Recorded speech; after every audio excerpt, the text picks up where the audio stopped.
Motion 3.6 in front of you in the name of Assembly Member Qureshi. Thank you, Chair. I bring to the Assembly this motion on tied migrant domestic workers. It's something which is on my doorstep in my neighbourhood, and it's something I've only recently acknowledged and wanted to do something about from here at the Assembly.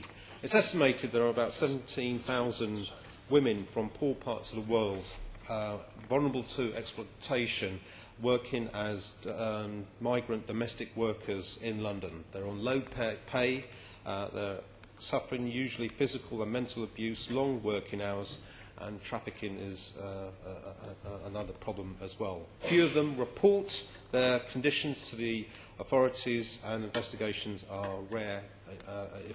If at all, we have few convictions. In 2012, we had a new visa requirement removing the right of many of the migrant domestic workers to be able to change their employers. So if a domestic worker attempted to leave the employer to escape abuse, this was a breach of the condition of their visa.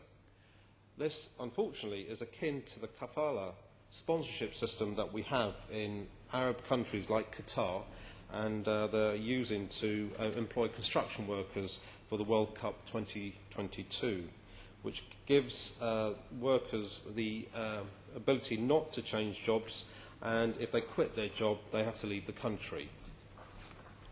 The 2012 removal of the rights of migrant domestic workers has, it has been suggested by critics, increased the level of abuse suffered by many migrant domestic workers.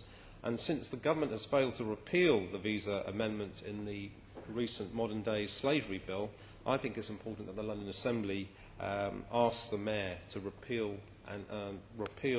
the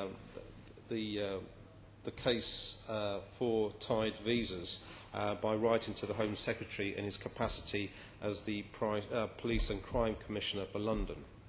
The Mayor's response to questions I have raised with him in writing has been to suggest that that MOPAC has a victim strategy which is appropriately targeted to drive a whole system approach. This in light of the government's anti-slavery commissioner, Kevin Highland, who calls for an inspection system designed to assess the welfare of domestic workers. Critics say that the focus is far too much on the immigration side of this crime, to the detriment of the human rights of the victims. As a result, I call on this Assembly to call on the Mayor, in his capacity as the Police and Crime Commissioner for London, to write to the Home Secretary, Theresa May, making the case for tied visas to be repealed as soon as possible. Thank you very much.